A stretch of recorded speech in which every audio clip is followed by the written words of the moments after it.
Good morning class. चलिए शुरू करते हैं लेसन 12 जिसका नाम है डिफेंस सिस्टम ऑफ इंडिया। इस पर्टिकुलर लेसन में हम लोग पढ़ेंगे डिफेंस सिस्टम किस तरीके से ऑर्गेनाइज है और पीस के दौरान किस तरीके से काम करता है, प्रोडक्शन ऑफ इक्विपमेंट एंड हमें अपनी कंट्री की सेफ्टी के लिए पर्टिकुलरली सिटीजन्स को क्या करना चाहिए। ठीक है, तो India formally believe in the promoting of world peace and security. हम लोग पर्टिकुलरली हमारी जो पूरा इंडिया का जो सोच है वो हम विश्व शांति और सिक्योरिटी के लिए काम करते हैं। She has always been instrumentally trying to resolve the national international dispute. जो नेशन और इंटरनेशनल के डिस्प्यूट है हम किस तरीके से सोल्व करते हैं, म्यूचुअल नेगोशिएशन और पीसफुल सेटलमेंट। पहला आता है म्यूचुअल नेगोशिएशन मतलब कि आपसी सहमति, और पीसफुल सेटलमेंट मतलब शांति के साथ। ठीक है, अब आता है कि India also expect such behaviour from neighbouring country. हम ऐसे उम्मीद भी रखते हैं कि हमारी नेबरिंग कंट्री इस तरीके से काम करें। Foetal war amongst different nations of the world have proved that importance of safety of every country. मतलब कभी कभी आप देखेंगे, अभी एग्जांपल के लिए करंट में इसराइल का जो युद्ध चल रहा है आप देखेंगे, तो इस तरीके की जो एक्टिविटी होती है उनसे हमें लगता है कि हमारी सुरक्षा भी हमें करना चाहिए, कभी भी कुछ भी हो सकता है। Hence keeping in the view of above factor strong defence system is been established creating in India powerful. हम लोगों ने एक स्ट्रॉन्ग डिफेंस सिस्टम भी स्टेबलाइज किया है इस सबको देखते हुए। तो इस जो डिफेंस सिस्टम के चीफ कौन होते हैं, प्रेसिडेंट ऑफ इंडिया। जो हमारे प्रेसिडेंट हैं, जो हमारे राष्ट्रपति हैं, वो इसके चीफ होते हैं। ठीक है, तो इसको जो पूरा major division of Indian defence system किसमें, आर्मी, नेवी, एयरफोर्स, तीन में हमारा पूरा जो मेजर डिफेंस सिस्टम है वो डिवाइडेड है। चलिए फिर हम लोग वन बाई वन सबको समझते हैं किस किस तरीके से आर्मी है, आर्मी नेवी है, और एयरफोर्स का किस किस तरीके से पूरा स्ट्रक्चर है। तो हम पहले बात करेंगे आर्मी की। The army is the one of powerful leading आर्मीज of the world. जो हमारी जो इंडिया की जो इंडियन आर्मी है पूरे वर्ल्ड की लीडिंग और पावरफुल आर्मी है। ठीक है, तो इसमें जो हेड क्वार्टर है वो कहाँ पे, न्यू दिल्ली में। तो इसके जो चीफ को क्या बोलते हैं, आर्मी चीफ को बोला जाता है जनरल। ठीक है, in the army there are several branch. तो हमारे पास ब्रांच है कौन कौन सी हैं, तो उनके जो such as infantry, tanks, gun, production of equipment, vehicles, medicine and engineering, ये ब्रांचेस हैं कि कोई कोई अलग अलग ब्रांचेस में काम करता है। ठीक है, अब बात करते हैं कि जो हमारा जो आर्मी का स्ट्रक्चर है वो किस तरीके से होता है। ठीक है, तो हमारे पास जो अगर रैंक ऑफ ऑफिसर्स की बात करें तो सबसे छोटा जो रैंक होता है वो होता है हमारे पास ऑफिसर रेंज में होता है, सबसे छोटा होता है लेफ्टिनेंट, उसके बाद आता है कैप्टन, फिर आता है मेजर, फिर लेफ्टिनेंट, कर्नल। ठीक है, और फिर आता है आपका कर्नल आता है। ठीक है, ब्रिगेडियर आता है, मेजर जनरल आता है, फिर लेफ्टिनेंट जनरल आता है, और सबसे जो हेड पोजीशन होती है वो जनरल की होती है। वहीं हम दूसरी ओर देखें सोल्जर्स की रैंक में हम देखें तो सबसे नीचे आता है कौन, सोल्जर्स, फिर लांस नायक, नायक, सावलदार, सूबेदार, मेजर, और इसके ये हमारी सूबेदार की जो सोल्जर्स की पोजीशन होती है। ठीक है, सोल्जर्स की पोस्ट होती है इस तरीके से। ठीक है, और जो हमारे जो पूरा जो आर्मी का स्ट्रक्चर है वो 5 पार्टों में डिवाइडेड है। तो उसको क्या बोलते हैं, the eastern, the central, the western, the north और द साउदर्न कमांड्स। ठीक है, तो ये 5 सेक्टर हैं, जो 5 कमांड है टोटल, जिसमें आर्मी हमारी डिवाइडेड है। ठीक है, अब हम बात करेंगे नेवी की। तो नेवी का सबसे पहले स्ट्रक्चर देखते हैं। तो सबसे लोअर पोस्ट कौन सी है, सब सब लेफ्टिनेंट, फिर lieutenant, lieutenant commander, commander, captain, commodore, rear admiral, vice admiral and admiral. सबसे हाईएस्ट पोस्ट कौन सी होती है, एडमिरल की होती है, हेड होता है। ठीक है, तो इंडिया कहता है पेनिसुला कंट्री है। कैसी पेनिसुला कंट्री है, जैसे मान लो आप साउथ इंडियन की बात करें, जो साउथ का जो पार्ट है जो हमारा, वो इस तरीके से है। यहाँ आपको अरेबियन सी देखने को मिलेगा, बे ऑफ बंगाल देखने को मिलेगा, यहाँ पे नीचे आपको साउथ में आपको इंडियन ओशियन देखने को मिलेगा। तो ये 3 तरीके से किससे घिरा हुआ है, पानी से। तो हमारे लिए ज़रूरी है कि हम इस जो पर्टिकुलर रीजन की भी सिक्योरिटी करें, तो उसके लिए हमें चाहिए नेवी की ज़रूरत पड़ती है। किसकी ज़रूरत पड़ती है, नेवी की, जो पानी की सुरक्षा करेगी, पानी में जो बॉर्डर लगी हुई है उनकी सुरक्षा करेगी। तो इंडिया कैसा है, पेनिसुला है, the surrounded by the 3 side किससे, आपसे वाटर से सराउंडेड है, Bay of Bengal, ocean, Indian Ocean. ठीक है, तो उसके लिए हमने नेवी का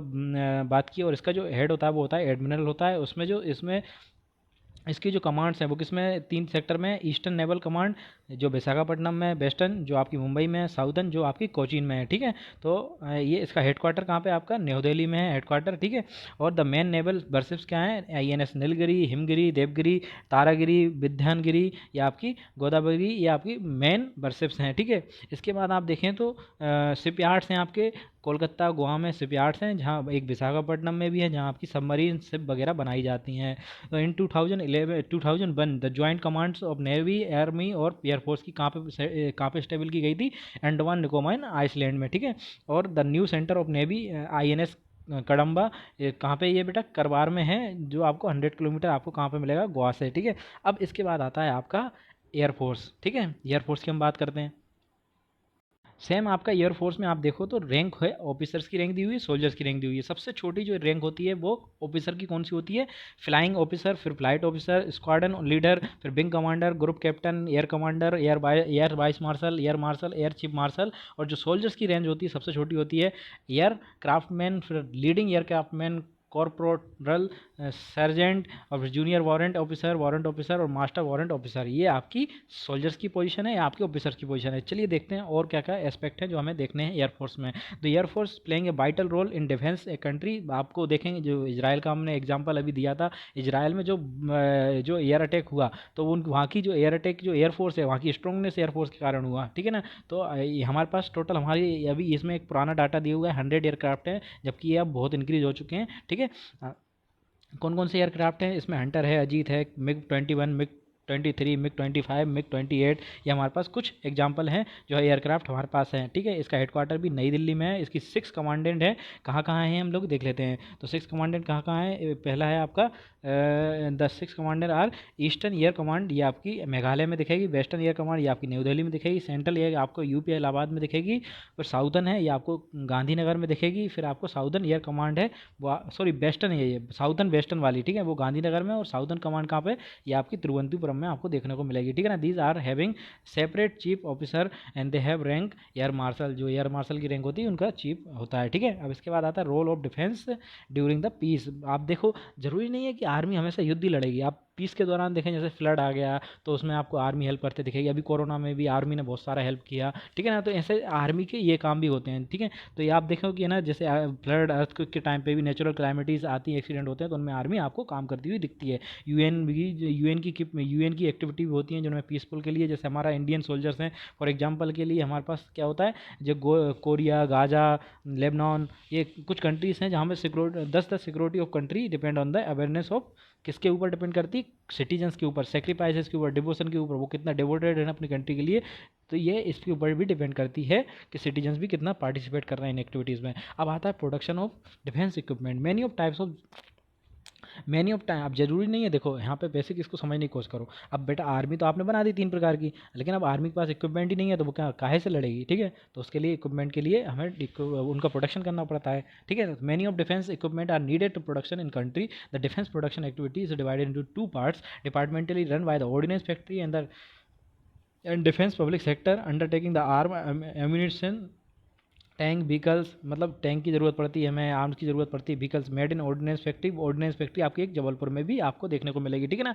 एक ये किसके अलग अलग फैक्ट्रियाँ होती हैं जो अलग अलग तरीके की चीज़ें बनाने का काम करती हैं। कुछ कुछ बुलडोजर्स बनाती हैं, कुछ अर्थ मूविंग इक्विपमेंट बनाती हैं, एयरक्राफ्ट बनाती हैं, शिप बनाती हैं। वो अलग अलग डिपेंड करता है वो किस तरीके की फैक्ट्री लगाई गई है, ठीक है ना। और फिर आप यहाँ पे देखो, अब आपने गन वगैरह की बात कर ली, लेकिन अब हम जब जैसे जैसे हम विकास की ओर बढ़ते हैं, डेवलप होते हैं, तो हमें एटॉमिक बम की ज़रूरत पड़ती है, क्योंकि सारी कंट्रियाँ एटॉमिक बम बना रही हैं तो इंडिया भी बम बना रहा है, ठीक है। क्योंकि हमें सेल्फ सिक्योरिटी तो करनी है ना। कल को हमारे ऊपर कोई आक्रमण कर दे कोई अदर कंट्री, तो हम कैसे लड़ेंगे उससे। तो to make country atomic power, the nuclear power station also setup Tarapur में महाराष्ट्र में, कालापक्कम तमिलनाडु में, मेजर सेंटर मिसाइल प्रोड्यूसिंग कहाँ पे हैं आपके? अग्नि, पृथ्वी, त्रिशूल, नाग, आकाश, ब्रह्मास्त्र, ये सब आपकी कौन है? मेजर मिसाइल्स हैं, ठीक है ना। और ये आपको दो डेट में, एक 1974 में और 1998 में आपको एटॉमिक पावर का सक्सेसफुली हम लोगों ने टेस्टिंग भी किया है, ठीक है।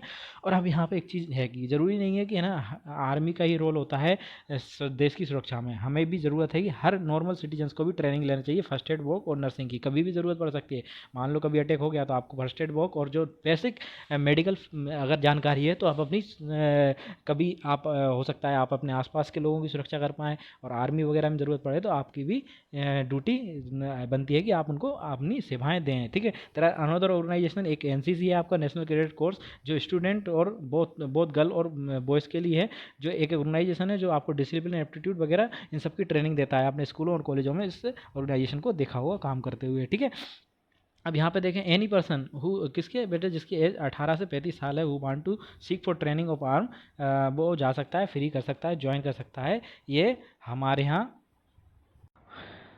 ये आपका टेरेस्ट्रियल आर्मी में ज्वाइन कर सकता है, ठीक है। फिर आता है the time of war is the time of crisis and calamities, some of anti social elements take advantage of situations of citizen could not remain the vigilant against. मतलब देखो क्या होता है, जब बाहर का टाइम होता है ना, तो कुछ लोग है ना फ़ायदा उठाने की कोशिश करते हैं, लोगों को बड़गला के, लोगों को है ना देश के खिलाफ भड़काते हैं, या फिर इस तरीके की एक्टिविटी करते हैं, बम वगैरह रख दिया। तो इसमें नॉर्मल सिटीजन्स की भी एक ड्यूटी बनती है कि वो इन सब चीज़ों से अवेयर रहे। उसकी क्या ड्यूटी बनती है, ज़रूरी नहीं है आर्मी लड़ेगी बॉर्डर पे, आर्मी बॉर्डर पे लड़ रही है, लेकिन इंटरनली आपको भी देश के लिए लड़ना पड़ेगा, देश की सुरक्षा करनी पड़ेगी, तब जाकर हमारा देश पूरी तरीके से सुरक्षित हो पाएगा। ये यहाँ पे सिटीजन्स की रोल्स की बात की गई है, ठीक है ना। तो अभी ये पूरा हमारा चैप्टर ख़त्म हुआ, हमने बात की तीनों आर्मीज़ की, फिर हमने बात की हमारी पर्टिकुलर ड्यूटीज़ की, फिर बच्चों के लिए हमने एनसीसी की बात की। आई होप आपको समझ में आया होगा। Thank you.